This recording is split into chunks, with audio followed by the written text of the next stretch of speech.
Hi, my name is Marcie Moore Gantz, and I am the founder of niaphilanthropy. And Nia pivoted into a technology platform that we're calling SI2ME, and it's a social impact ecosystem platform. So we started off with that. We were intentional about looking at Opportunity Zones as a potential fund and then a project. We started off as a Co-Impact Days project that was a co-working space in, I believe that was April, February, something like that. And since then, the platform is still in the process of being developed. But since then, with our partners, we've pivoted into a social impact lab. And we looked at all of the pain points that social entrepreneurs, and if you think about social entrepreneurs, those are projects or companies that the focal point is positive social impacts, but they're also sustainable. And I have a background in nonprofits. I have been on both sides of the dime, both as a funder and as a nonprofit manager. And while I might not look like it, but I feel like it, I've been in the field for 20 plus years. And I believe that the nonprofit model is not going to work to really scale real true social impact. I really believe that social enterprises are where we need to go, but they're challenged with finding the right kind of capital. There's not enough patient capital in the market right now, although impact investing is growing. It's projected to be, it's about 550 million, or 550 million right now. And it's supposed to get to, or 550 billion, sorry about that, supposed to projected at 1 trillion in 2020. So it's a space that is ever growing, but it's also challenged with what we call impact washing. And so as a practitioner in the field, we really want to begin to build an ecosystem of social impact businesses. So for example, one business that actually just made Time magazine is Pipeline Equity.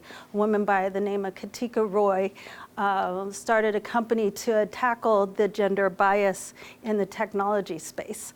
And she just hit the Time magazine as the 100 most innovative technologies. And she built that here.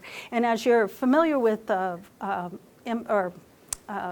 investing, especially with VCs, the VC environment is challenged with a blind spot as far as supporting what we would call overlooked or under-resourced or underestimated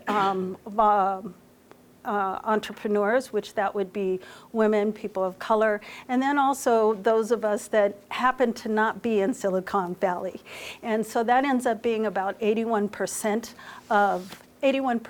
of entrepreneurs that do not access philanthropy, VC, loans. We're all doing it bootstraps, and I'm sure there's some of us in the audience right now. And so we came up with a solution, which is Create Space Social Impact Lab. And one of the pain points was also the increasing rental properties. I don't know how you can start a business and deal with affordable housing at the same time. And so we were looking at co-working spaces, but we want to fold in live-work opportunities with a co-working space and really create an ecosystem that would develop a pipeline of social impact or mission-based or companies. And so our focus is to remove the barriers and create a ladder of support to create a pipeline.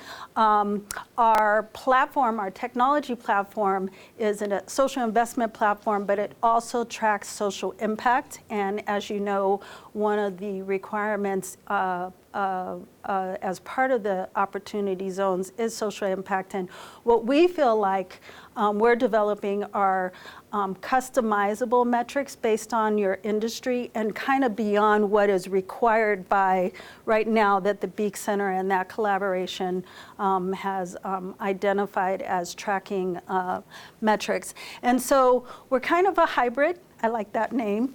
And so we're looking at business property, business operating, and if we can somehow get a micro loan, preferably for pre-seed funding for these entrepreneurs, we'd love to also do that. And so our preference would be Northeast Denver, and it would be live-work townhomes with a startup lab, which would have a media and technology lab, workstations also for remote workers and freelancers that are not actually living in the spaces. And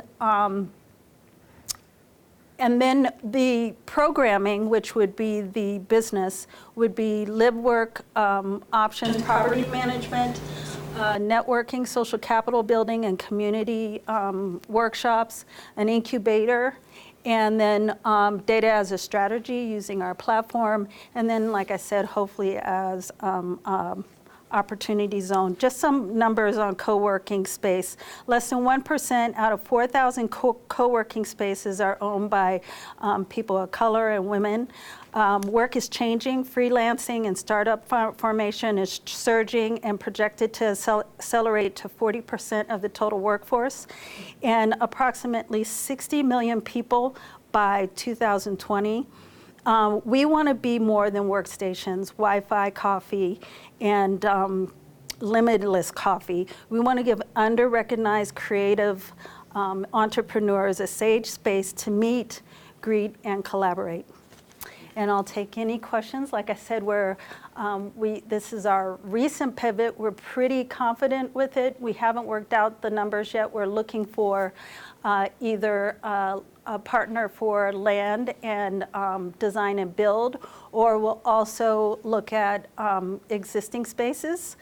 And like I said, we prefer Northeast Denver, but we're also open to anywhere in metropolitan Denver. And I'm open for any questions. So do you anticipate mentoring and coaching the startup businesses? Yes. And most of them are pre-revenue, I would imagine. Yes, well, some would be. Yes. Yes, we're looking at mentoring, and we're also looking at, there are some companies we've already sourced, to be honest, some that are here physically in Denver and some that are in other locations that could either temporarily be housed here for like a 3-month incubator, or might even be interested in relocating to Denver. And yeah. Any other questions? There's some potential Opportunity Zone locations in that part of the city? Actually, we have an elected official that we have a partnership with that is interested in the project, and which is why we're looking at Northeast Denver at this time. But like I said, we're open to strategic partners. What is the size? Are you looking for investment, and what is the size of the business that you're thinking? The size of the business that I'm thinking, maybe you might be able to elaborate on that. Are you looking for investors? I'm looking for investors. Right now, preferably strategic partners, either on the real estate side or on the programmatic side. And probably investors once we kind of come up with a design, find the land, find out if it's a existing property. We're still kind of in a real early stage here. Okay. That's it. Thank you.